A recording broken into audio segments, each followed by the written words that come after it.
Hello, YouTube. I'm going to be doing a little bit of a toolbox tour for you guys today. And yeah, I just purchased a new toolbox after retiring this old thing right here. This one just wasn't cutting it for me anymore. Um, I'm getting bigger, heavier tools to the point where these drawers aren't holding up. Not enough space. I had this thing filled to the brim with tools.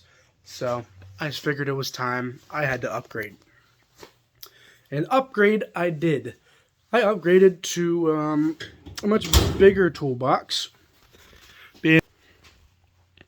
This is Harbor Freight's U.S. General brand toolbox. As you can see right there, U.S. General. I picked up this toolbox at Harbor Freight for about $930. Now, I know a lot of people are thinking, holy crap, that's a lot of money. And I completely agree. Just shy of $1,000 or about $1,000 is not cheap and is a big investment for a lot of people. I completely get that.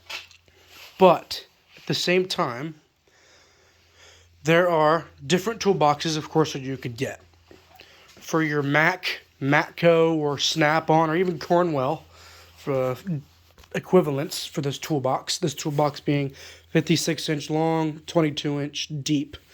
For those other brands I just named, you're probably paying $3,000, $4,000, $5,000, even up to $6,000 for the Snap-on equivalent of this toolbox. Snap-on's equivalent is actually a 55-inch, which is an inch shorter than this, but it is a 24-inch deep, which is 2 inches deeper than this toolbox. Which some people, that would make a huge difference. If I'm being honest, there are some tools that I wanted to put in there long ways, but they were too long. And if I actually had that extra 2 inches, I would have been able to fit in there. But it is what it is. It's all right with me. I just put it in a different drawer, obviously.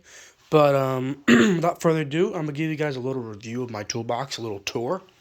And I already have it unlocked. But each Harbor Freight toolbox, or at least this one, comes with 4 of these keys. And each bay of this toolbox has its own separate lock, as you can see. So I already have it unlocked, but I'll just show you. Just twist it. And now it's locked.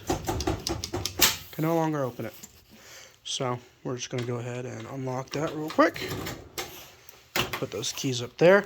And as you probably just saw me doing, under here there are latches, which actually locks the drawer into the side. So even when the actual toolbox is unlocked, I can't pull this drawer out unless I pull this tab and then open it, which I quite like. Because if I'm moving my toolbox, or in the circumstance that my toolbox tips over for some reason and the actual whole box is unlocked, my drawer still won't just come flying out and all my tools falling out. So we're going to get right into it. First drawer, ratchets and extensions. These ratchets here are Craftsman, these 3. I'm not sure the brand of these 2. They're not really branded, but I have my 1/2-inch Craftsman, stubby 1/2-inch flex head, 3/8 Craftsman, 3/8 stubby flex head, and then 1/4-inch Craftsman ratchet. Cool thing about this ratchet, you can see definitely looks a lot different. I had the original 1/4-inch ratchet that went with these 2, and this kit's probably about 6 years old by now. And it broke. So I went over to Lowe's because they sell Craftsman, and I was like, hey, my wrench is broken, or my ratchet is broken rather. How do I warranty that? And it was super, super easy. They're like, just go pick one off the shelf, go over to customer service, saying you're warrantying it. Boom, you're done. They get some information, give you a receipt, bam, you walk out, brand new tool. So Lowe's does still honor Craftsman's lifetime warranty, so that is really nice. So like I said, got ratchets and then 3/8 extensions, short, long, 1/2-inch extensions, short, medium, longer, long, super long. Pretty sure this is a 12-inch extension, actually. So, yep, that is my ratchet extension drawer. Next drawer is screwdrivers slash bits slash drive bits.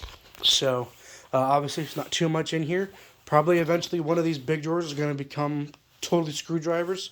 Like, I'm pretty sure this drawer is actually completely empty. Yep. So, probably one of these skinnier ones will become a screwdriver drawer at some point, and then I'll move something else down to that. But for the time being, that's what this drawer is. And also, the mats that are in here, they all came in here. I did not put them in. This is how they came from Harbor Freight. This drawer, Allen wrenches, Allen keys, whatever you want to call them. So, I'm probably not going to have a ton of Allen wrenches. Only differences I might have would be, of course, standard and metric. Stubby ones, meaning the actual tops of these, I guess you can see it better, would be like that much shorter. And some might be angled a little different. Instead of 90, it might be 60 or 45 even. But yeah, so I'm not going to have too many of those. So this is just going to be more of a random tool drawer. As you can see, there's a random pulley puller in here. So this drawer, small measuring tools drawer. So I've got T-gauges, square, dial caliper slash veneers, feeler gauges, Cummins feeler gauges, magnetic base for dial indicator, big, really big T-gauge, different types of micrometers all back here, and then that bottom box in there, that blue box, is another dial indicator. Next up, and also, before I open that, these are little magnetic screw holders. They actually push in to get like a deeper, and they get deeper, and they're basically like a bowl that you can like stick to the side of your car, and it won't hurt the paint because it has a rubber bottom on it. So you just stick that on the side of your car, pop some screws in there, and it holds nice for you. Big measuring tools drawer. So we're actually going to turn like this. This actually is a measuring tool. That is a tap and die set, dial bore gauge, dial caliper, another dial bore gauge down here, and then some increasing size micrometers, some super big micrometers, all these zeroing tools for those, some rope, and an old timing light. Now, to the big section. Top drawer. The shiny drawer. This is my sockets, as you can clearly see. Yes, I am missing a bunch. As you can see, missing him here, there, and especially in my metrics, I am missing a ton. I don't have a single deep socket for my metrics, for my half-inch metrics, but we're getting there, so yeah, we've got standard, quarter-inch, 3/8, half-inch, metric, quarter, 3/8, half-inch drive. And then I've got some, these I really recommend getting this. This is a magnetic spark plug socket. It has a permanent extension put on it, so no more losing your socket in your head, in your engine. And it's magnetic, so it does a really good job at pulling those spark plugs out. Makes it super, super easy. I've got 2 different sizes. Those things are super nice. I strongly recommend anybody who's working on cars to get those. Of course, just got some pen, pencil, razor, drive bits for impacts, because I don't have any impacts that actually have the drives on them, because those are expensive. And then got my half-inch universal. This is actually a pretty cool thing. You put this on your half-inch breaker bar, and it can become a ratchet. So, and it actually has a little switch on the side here to turn on and off, meaning just tighten or loosen. But But yeah, it's a pretty neat little tool, and this is actually a snap-on tool. But yeah, I haven't used it yet. I don't know if I will use it, but still a cool tool to have. Of course, you've got your, what is this? 3/8 Allens, standard and metric. And then I only have these 3 Torx, which, of course, yes, I need to get more, but that's just the ones I have. Then, I've got the big boys back here. This is a inch drive. This is either a 2-inch or a 2.5-inch or 3-inch socket, 12-point. I'm sure I'm going to have to use this on some big stuff at some point, especially me being in the diesel field. Next drawer, wrenches. Don't have a ton of wrenches yet, saving room for all the big ones that I'm going to need to get. But yeah, ratcheting box end wrenches. So, you know, of course, you've got your open end. Then you've got your ratcheting end. These are a lifesaver. They are so, so nice. I strongly recommend people getting these. Now, I wouldn't recommend people trying to break bolts loose with this end, but instead of being an engine bay or a tight space, having to put it on, crank, take it off, put it on, crank, take it off, you can just keep it on and just keep going at it. That's really, really convenient. Strongly recommend that. They are more expensive, but they are very, very worth it. I've got my metric standard or I can't speak. Metric or SAE, which is what most people go by. Your adjustable wrench, or as I like to call it, adjustable hammer. Your oil filter wrench, and then these little stubby wrenches. I don't know if I'm ever going to use these, but I have them, so I put them in the box. Next drawer, pliers. Pliers slash snips slash cutting things slash grabbing things. So, obviously I got a set of vice grips over here, Work Pro. I believe it's 9-inch, 7-inch, 5-inch, and then 9-inch, 7-inch for like the needle nose type.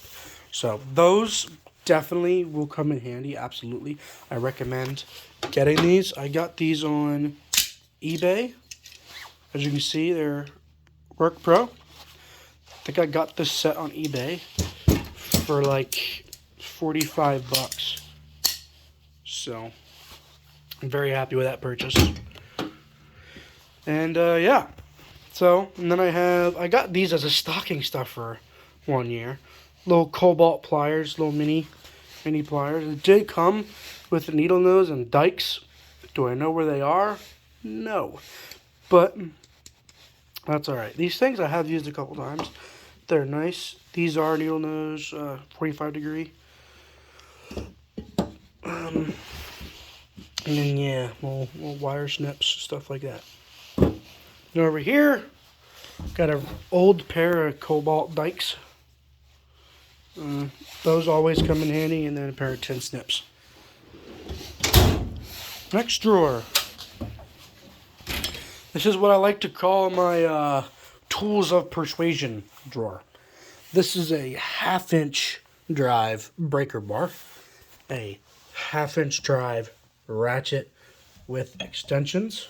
That's what those big sockets up here go to. 3/8 breaker bars. Yes, I have 2. One is slightly longer than the other. I got one for free, and then I had bought one already previous, so I was like, whatever, I'll take a free one. And then, you know, got a pry bar in here.